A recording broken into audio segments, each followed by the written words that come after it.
You remember what he said? No, I meant the other one, what he said. I'd say don't try to understand it, just feel it. The first time I watched Interstellar, I wanted to experience the black hole. Or maybe death inside the black hole. The first time I watched Batman Begins, I wanted to be the flawed superhero for once in my life. And the first time I saw Oppenheimer, I wanted to ask myself, was OP a good guy or a bad guy? Movies have always been an integration of excitement and fantasy in my life. From watching bad movies in the front seats and good ones way behind, they've always been my taste. But you remember what he said? I like to be about in the middle, about a third of the way down from the top. That way you're about just above the center line height-wise. The viewpoint is great, and the sound, the low end in particular, the bassy sort of notes, it kind of rolls towards the back. Well, I did almost. I was genuinely excited to watch this movie ever since it was announced. So there I was, waiting to get immersed into Oppenheimer's world, into Nolan's world, the cinema world.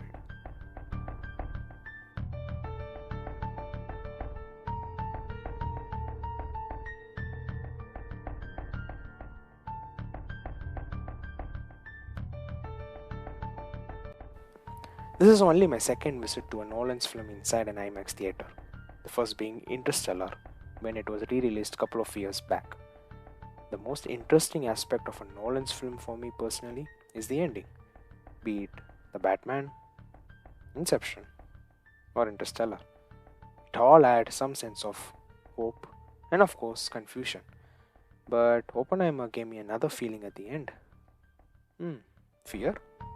I felt the movie was mostly driven by two forces, power and fear.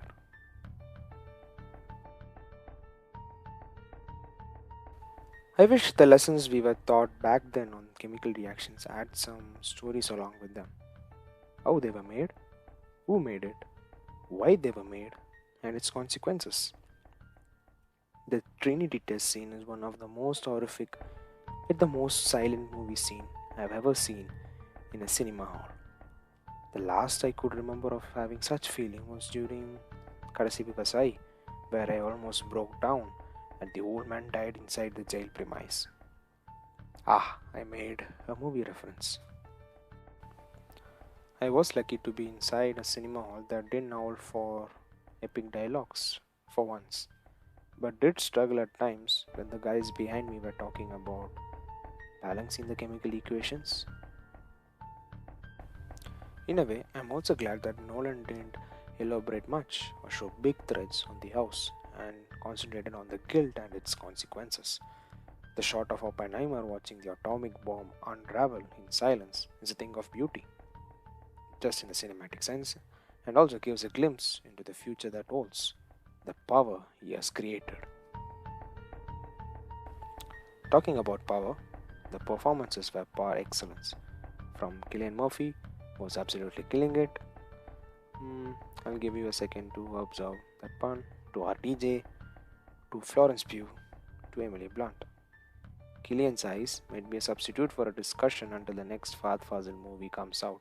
Well, at least for now. The most ironic part of all this power that OP has created is the fact that how he was timid when it came to his personal life. His choices of being aligned to an ideology was questioned, which also brought in another interesting dimension to this movie.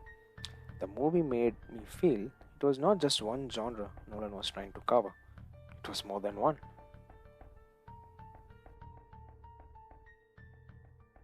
Before the movie began, I was forced or brought to my attention on various reviews. Is it worth to be seen in an IMAX screen? It is 3 hours long.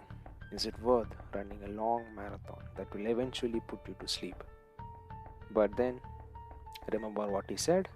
For the audience, or did you have any concerns about it being, a real difficult thing for an audience to grasp, or did it feel that it was something that people could grasp? Well, it's like, fuck it, I mean... The back and forth narrative, the baby's cry, the revisiting moment with Einstein, all had a significant connect to the thread called fear. It also throws a slight dig on technologies that may have unintended consequences if they fall into the wrong hands. Hmm, did they teach this at school? The defining scene of the whole movie is the scene where Opie meets Einstein, and more defining is the fact that not everything revolves around you, Mr. Louis Strauss. That was satisfying. But at times, Opie did give me a sense of fear, and now his guilt was working. In the beginning, he was immersed in the fact that the bomb could stop wars, the way he lived his relationships, the way he did not speak up or hold his ground when it was needed.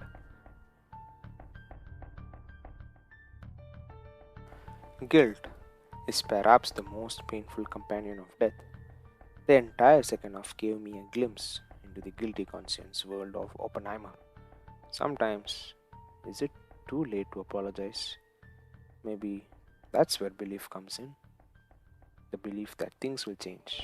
But sometimes, the same belief can foster power and fear.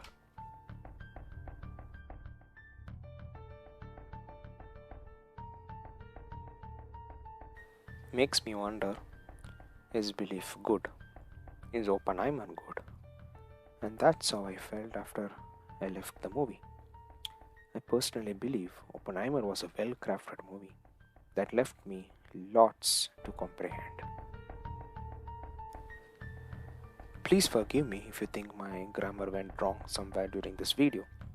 But we just saw a movie directed by an Englishman who still kept the grammar flawed dialogue. In all fairness, I did end up liking this movie a lot. And as I said, it gave me a lot of things to comprehend at the end. The Dark Knight perhaps had one of the most beautiful endings, coupled with Hans Zimmer's beautiful composition, and Gordon seeing Batman leave for the first time. So, Mr. Nolan, I have only one thing to say. I never said thank you.